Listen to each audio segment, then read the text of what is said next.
Hello, welcome to Unicorn Princess Tarot. So, ito reading natin for Capricorn.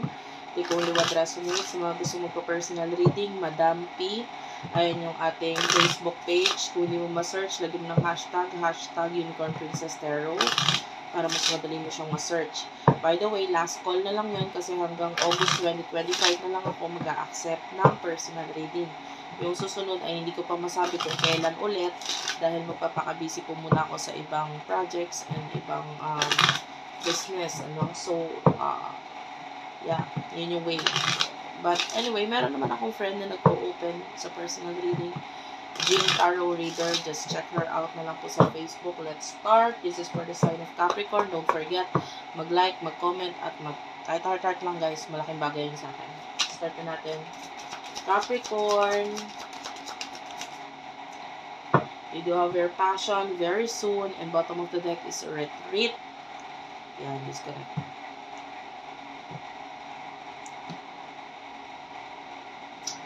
So, with the passion, gusto ko i-clarify itong very soon. Clarify the very soon.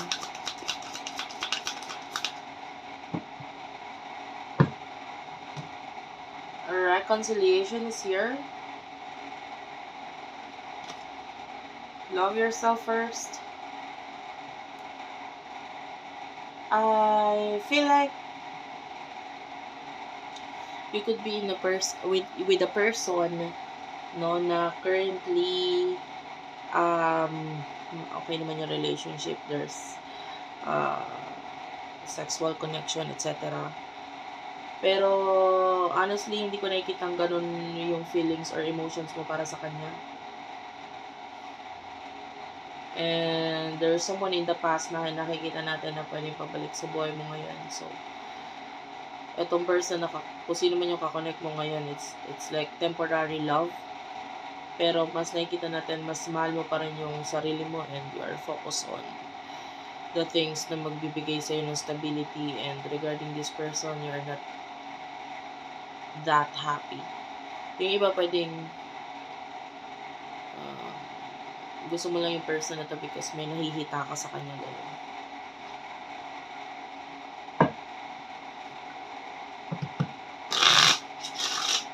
Yung person na connect mo, this could be a past person. Ayun yan, may nakikita tayong pagbabalik dito sa past person na sa buhay mo. Pwedeng yung iba bumalik na, yung iba pabalik pa lang. So,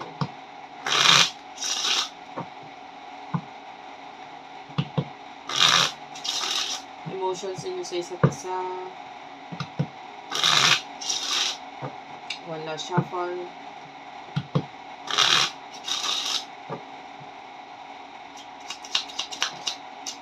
You go over the Six of Hearts. Six of Hearts. Ace of Clover. And then Nine of Diamonds is here. Okay.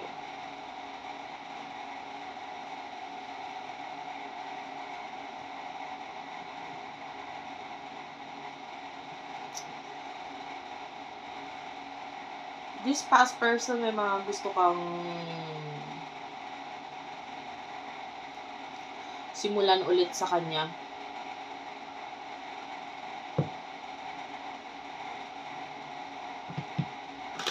Pero hindi pa masabi ngayon kasi actually yung iba wala pa nga eh.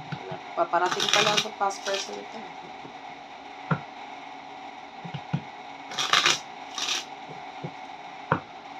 And regarding the person that you're dealing with ngayon, mas more on, sabihin na natin sex lang talaga. Wala tayong nakikitang ibang love dito.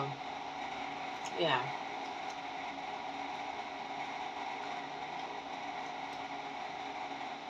Sabihin na natin attracted ka sa kanya, pero pag di siya nakatingin, iba hindi na ganun. Sa person nakakonect mo, emotions mo for you, this past person, okay, nalulungkot siya, nasasaktan siya. This past person is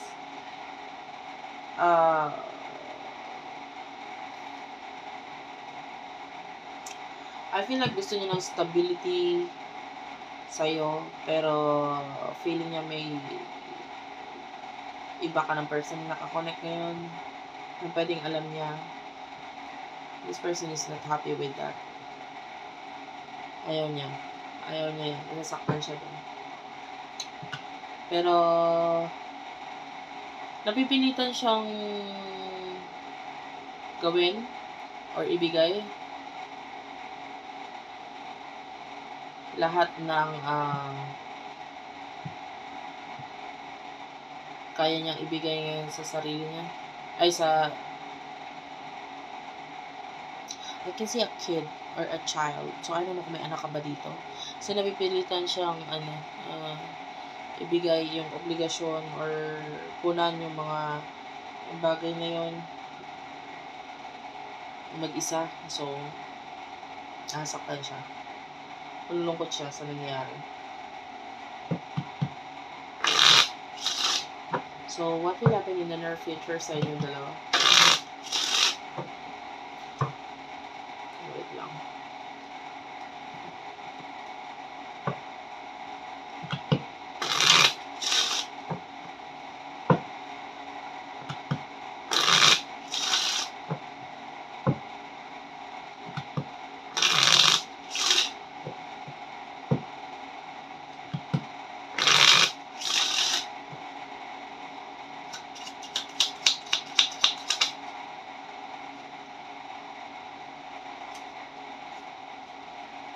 Seven of Clover.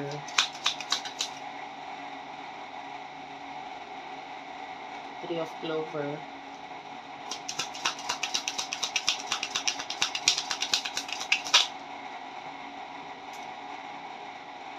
The Joker, King of Hearts, and Ace of Hearts.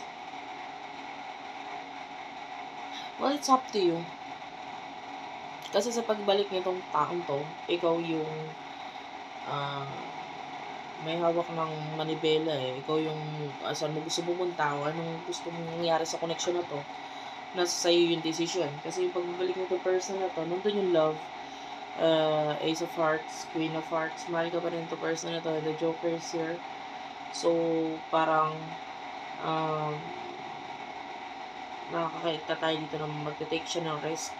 Kahit pa mahirap or masakit, ito para sa kanya na gawin kasi hindi niya sure kung ito ba'y maibabalik or